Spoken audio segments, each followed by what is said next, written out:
આજે 71 પ્લોટ પડ્યા, એમાંથી 47 પ્લોટ લિસ્ટ આ લોકોને મળ્યું, 47 પ્લોટનું વેચાણ થઈ ગયું.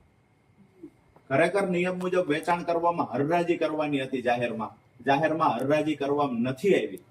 આ ગામ લોકો એના સાક્ષી છે અને ગામ લોકો આજે ફરિયાદ કરવા આવ્યા છે કે ઓફિસમાં બેસી 4 દિવાલની વચ્ચે તલાટી સાથે મળી સરપંચ અને ભારતીય જનતા પાર્ટીના તાલુકા પ્રમુખે ભેગા મળી અને 47 પ્લોટનો સોદો એના પરિવાર માટે કરી નાખ્યો, જે ભાજપ સાથે જોડાયેલા હતા. બીજી વાત તમને કરું કે એમાંથી 45 લોકો એવા છે જેને એક કરતા વધારે ઘર એ જ ગામમાં છે, એ જ લોકોને પાછા અત્યારે પ્લોટ મળ્યા.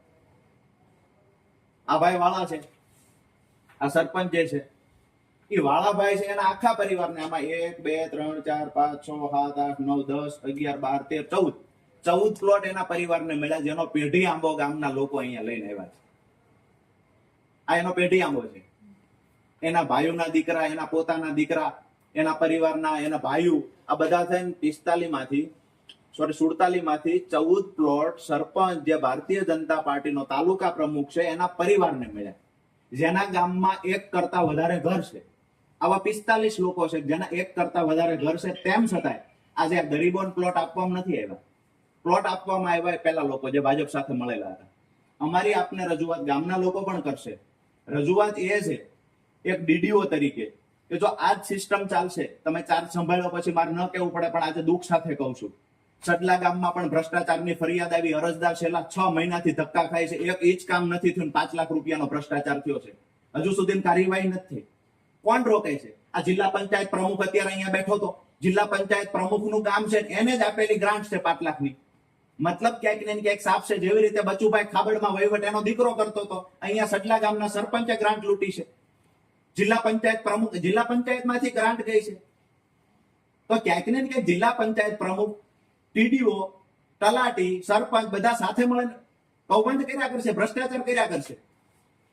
દુઃખ સાથે કહીએ છીએ કે તમને આ ફરિયાદો મળે છે, નિરાકરણ આવતું નથી. તમારા ક્યાંક હાથ બંધાયેલા હોય તો અમને કહો, અમારી આ મર્યાદા છે. દરેક ગામની આ સિસ્ટમ ચાલુ થઈ છે મેડમ. દરેક ગામમાં, મૂળી તાલુકામાં ભ્રષ્ટાચારની અરજીઓ કેટલી આવે છે. પેલો 6 મહિનાથી અરજદાર ધક્કા થાય, અરજદારે ઓન પેપર બતાવ્યું છે, સ્થળ પર જોઈ શકાય કે જે 5 લાખ રૂપિયાનું કામ બતાવવામાં આવ્યું, કમ્પ્લીશન સર્ટિફિકેટ એન્જિનિયરે આપી દીધું, 1 ઇંચ કામ નથી થયું, 1 ઇંચ. અને ભૂગર્ભ ગટર અહીંયા બતાવવામાં આવી, એના ફોટા ક્યાંકથી લઈ આવવામાં આવ્યા, ભૂગર્ભ ગટર કમ્પ્લીશન સર્ટિફિકેટ આપી દીધું, એનું બિલ પણ પાસ થઈ ગયું. આની ભાગ બટાઈ ક્યાં સુધી જાય છે? હું એઝ એ ડીડીઓ તરીકે તમને પૂછું છું. શરમજનક બાબત છે આ બધા માટે.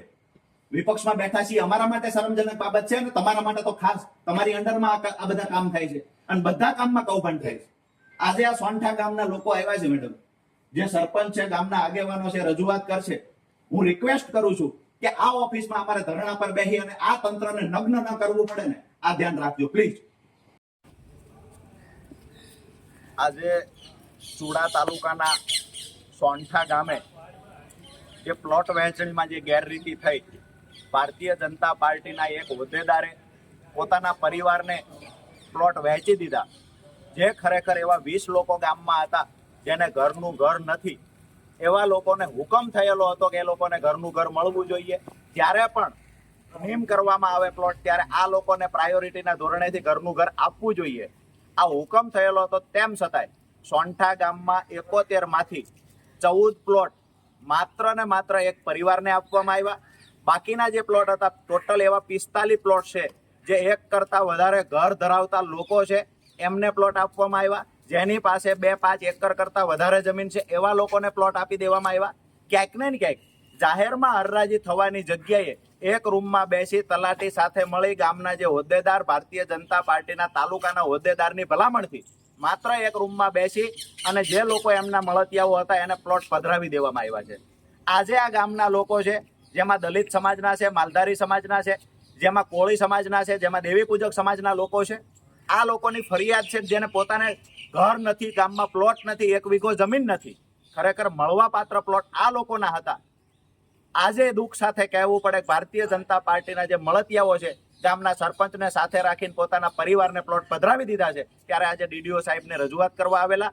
ડીડીઓ સાહેબે 15 દિવસનો સમય માંગ્યો છે. 15 દિવસમાં કંઈક પરિણામ મળશે. 15 દિવસમાં અમે તપાસ કરાવી લઈશું. આવનાર સમયમાં અગર જો ડીડીઓ સાહેબ પણ એની છત્ર છાયા નીચે આવા ભ્રષ્ટાચારીઓને ઉછેરવાનું કામ કરશે, તો આ ઘર વિહોણા લોકો આવનાર સમયમાં ડીડીઓ ઓફિસમાં પોતાના પરિવાર સાથે આવીને રહેણાંક કરશે. 15 દિવસમાં અમે જોઈએ છીએ શું તપાસ થાય છે. જો તપાસમાં ક્યાંક ઠાગા ઠૈયા થાય તો સોંઠા ગામમાં ઘર વિહોણા લોકો ડીડીઓ ઓફિસમાં આવી અને પરિવાર સાથે અહીંયા રહેણાંક કરશે. આભાર.